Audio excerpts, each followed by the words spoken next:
बिहार में नीतीश कुमार के नेतृत्व में नई सरकार का गठन हो गया है। एनडीए को मिली सबसे बड़ी जीत के बाद पूरे उत्साह के साथ शपथ समारोह का आयोजन हुआ और पीएम नरेंद्र मोदी समेत तमाम दिग्गज नेता मंच पर मौजूद रहे। इस बीच बिहार में विपक्ष की हार का असर दूर दूर तक है। यहाँ तक कि यूपी में भी इस नतीजे की खासी चर्चा है, जो बिहार से लगता हुआ प्रदेश है। दरअसल बिहार के सीमांचल में जिस तरह असदुद्दीन ओवैसी की पार्टी एआईएमआईएम को 5 सीटें मिली हैं और वो मुस्लिम विधायकों वाली सबसे बड़ी पार्टी बनकर उभरी है, ये ट्रेंड में अखिलेश यादव की सपा के लिए भी अलर्ट है। ओवैसी की एआईएमआईएम को 5 सीटें मिली, जबकि आरजेडी के खाते में सिर्फ 25 सीटें आ सकी। आरजेडी की करारी हार की वजह मुस्लिम वोट बैंक का दरकना भी माना जा रहा है। इसलिए तमाम विश्लेषणों में कहा गया है कि शायद आरजेडी का एमवाई वोट बैंक दरका है।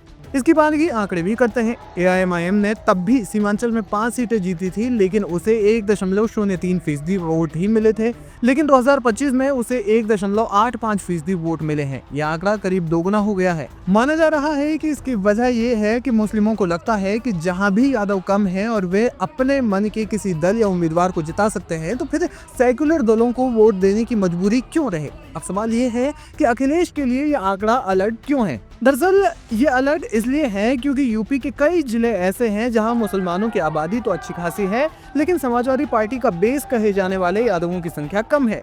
वेस्ट यूपी का बड़ा इलाका ऐसा ही है। इसके अलावा अखिलेश यादव को लेकर भी यहाँ कहा जा रहा है कि वे आजम खान के बचाव में बहुत ज्यादा मुखर नहीं दिखे, इसलिए मुस्लिमों में नाराजगी की बात कही जा रही है। यही नैरेटिव काम किया और असदुद्दीन ओवैसी ने 2027 में कैंडिडेट उतारे तो अखिलेश की चुनौती बढ़ सकती है। हालांकि इस बीच में एक और सवाल ये भी उठ रहा है कि क्या इससे अखिलेश यादव की समाजवादी पार्टी के मुस्लिम वोट बैंक में भी सेंध लग सकती है और एआईएमआईएम जो है वो अखिलेश यादव को टेंशन क्यों दे सकती है। दरअसल लंबे वक्त से एआईएमआईएम खुद को मुस्लिम समुदाय की एक मुखर आवाज के रूप में स्थापित करने की कोशिश करती रही है।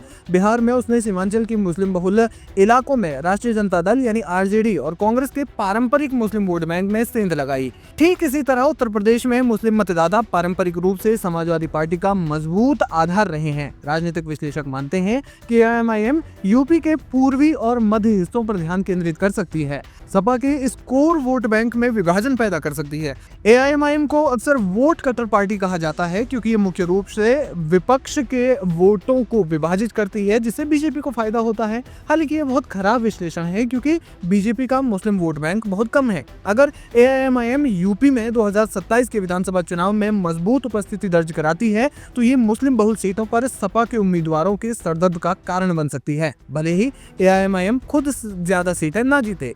एआईएमआईएम का नेतृत्व और इसकी आक्रामक राजनीति मुस्लिम युवाओं के एक वर्ग को आकर्षित भी कर सकती है, जो सपा या बसपा जैसे स्थापित दलों की धीमी गति वाली राजनीति से निराश हैं। पश्चिम यूपी की बात की जाए तो गाजियाबाद, नोएडा, हापुड़, मेरठ, मुजफ्फरनगर, शामली, बागपत, सहारनपुर, बिजनौर, मुरादाबाद, संभल और रामपुर जैसे जिलों में यादवों की संख्या बहुत ज्यादा प्रभावी नहीं है। इसके अलावा अवध के भी कई जिले ऐसे हैं जहां यादव अच्छी संख्या में तो हैं, लेकिन ठाकुर, ब्राह्मण जैसे भाजपा के वोटर कहे जाने वाले समुदाय की भी अच्छी आबादी है। ऐसी स्थिति में यदि मुस्लिमों को लगा कि वे सपा के साथ गए बिना भी अपना कैंडिडेट कुछ सीटों पर जिता सकते हैं और उन्होंने उस विकल्प पर विचार किया तो चीजें बदल सकती हैं। 2022 में ओवैसी को उत्तर प्रदेश में 0.49% वोट मिले थे। यदि यह आंकड़ा बिहार की तरह 2% या उसके करीब पहुंचता है तो तस्वीर बदली हुई नजर आ सकती है।